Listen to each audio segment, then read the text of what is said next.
السلام علیکم ورحمۃ اللہ وبرکاتہ۔ میرے محترم ناظرین، اس وقت ہم مسجد قباء میں موجود ہیں۔ یہ تاریخی مسجد ہے۔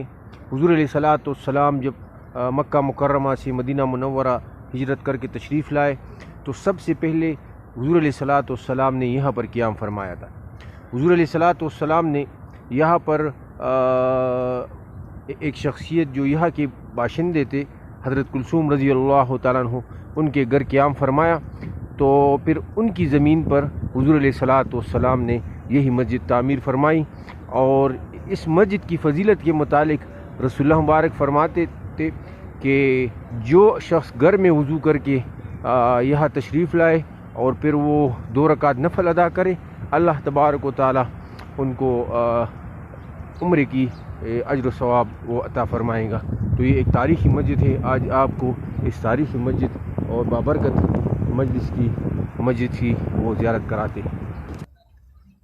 یہ ماشاءاللہ مسجد قباء آپ بالکل قریب سے یہ دیکھ سکتے ہیں، اور انشاءاللہ اس کے اندر بھی ہم جائیں گے اور آپ کو اس کی زیارت کرائیں گے۔ تو یہ میرے عزیز دوستو، یہ مسجد قباء کا وہ کونا ہے جہاں پر اسی کونے پر حضرت کلثوم رضی اللہ تعالیٰ عنہ کا گھر تھا، اور وہ اسی میں یہاں پر رہتے تھے، اور حضور علیہ الصلاۃ والسلام نے اسی جگہ پر اسی گھر پہ قیام فرمایا تھا۔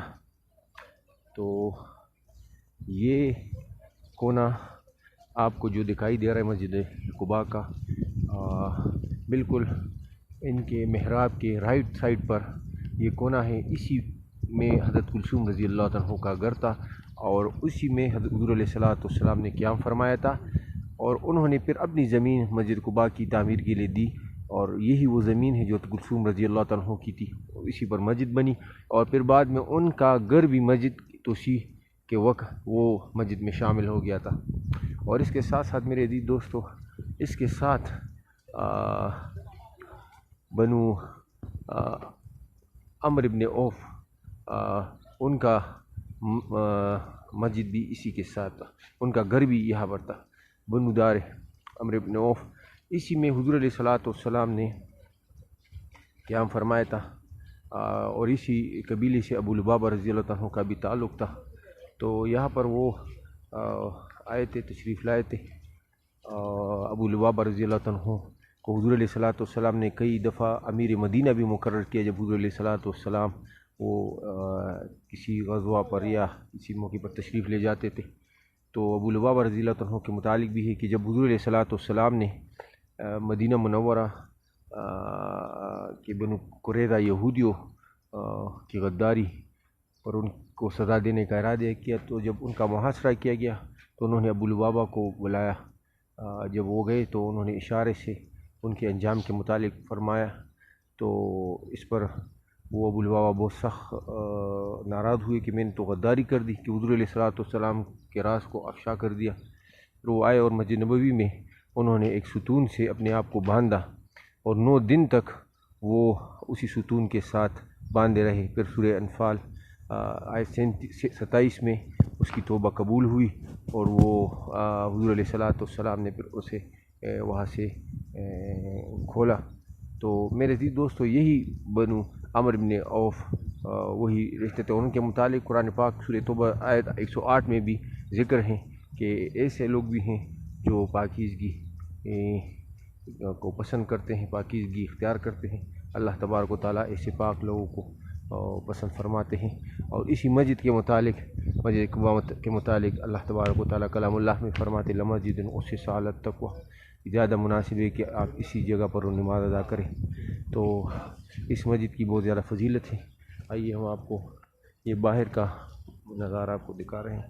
ابھی انشاءاللہ مسجد کے اندرون کو ہم جائیں گے۔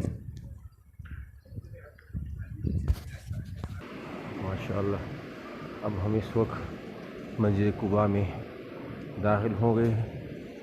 یہ آپ دیکھ سکتے ہیں، خوبصورت پر نور مسجد جو رسول اللہ مبارک نے تعمیر کی، اور یہ اسلام کی سب سے پہلی مسجد ہے کیونکہ مسجد نبوی سے پہلے حضور علیہ الصلوۃ والسلام نے اس مسجد کی تعمیر فرمائی تھی۔ تو یہ مسجد قباء اسلام کی سب سے پہلی تعمیر کی گئی مسجد جو رسول اللہ مبارک نے اپنے ہاتھوں سے تعمیر کی، اور اس کے بعد پھر مسجد نبوی کی تعمیر ہوئی۔ تو سب سے پہلے مسجد یہی ہے، اور پہلی مسجد اسلام تاریخ کی، جس کے متعلق کرام اللہ علیہ فرماتے لمسجد اسس علی التقوی، جس کی بنیاد تقوی پر اور پرہیزگاری اور الہیت پر رکھی گئی تھی۔ تو یہ آپ دیکھ سکتے ہیں ان کے گنبد جو دور سے آپ کو دکھائی دیتے ہیں۔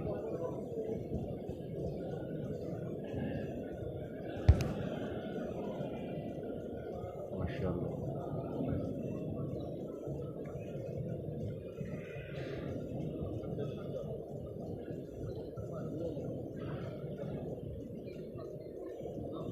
وہ سامنے کونے پر حضرت کلثوم رضی اللہ عنہ کا گھر تھا، جس میں رسول اللہ مبارک نے خود قیام فرمایا تھا، اور اسی مقام پر حضور علیہ الصلوۃ والسلام نے اس مسجد کی تعمیر میں خود بھی حصہ لیا اور پھر یہاں پر نمازیں بھی پڑھائی تھی۔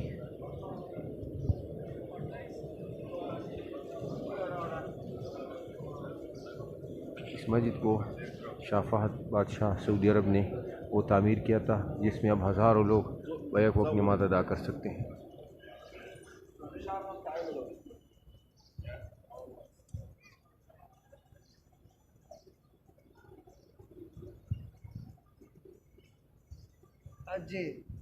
اللہ تبارک و تعالی ہم سب کو، تمام مسلمانوں کو اس مبارک مقامات کی زیارت کی توفیق عطا فرمائے۔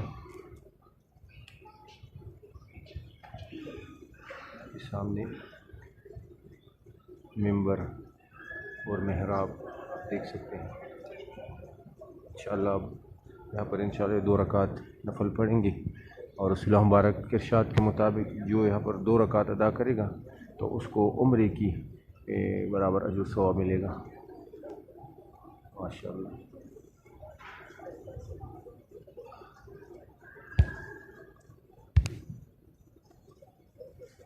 یہ وہ محراب ہے جہاں پر حضور علیہ الصلوۃ والسلام نے نمازیں پڑھائی ہیں۔